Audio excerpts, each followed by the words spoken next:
Welcome to Penrose Learning, where we make understanding easy. You'll begin by opening the phone app and tapping the voicemail tab. This kicks off T-Mobile's setup flow. Once done, press Setup Now or call your default voicemail number if prompted, and create a secure PIN when asked. Make sure to record a greeting when prompted so callers hear your name or message. You do this now because the carrier ties your mailbox to the line.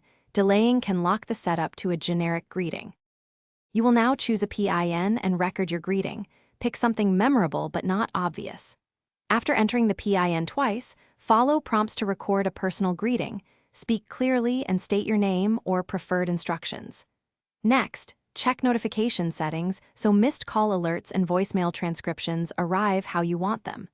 Make sure to save changes before exiting. Otherwise, T-Mobile may revert to a default PIN or greeting and require repeating setup steps. Finish by testing. Call your number from another phone and leave a message to confirm delivery and playback. If you can't access voicemail, make sure your PIN is entered correctly, then restart the phone and try again. If problems persist, open the T-Mobile app to reset voicemail or dial 611 for carrier support. This often resolves provisioning delays. One key troubleshooting tip. If greetings aren't saving, clear the phone app cache and repeat the greeting setup before contacting support. Thanks for watching. If this was helpful, leave a like and consider subscribing. See you next time.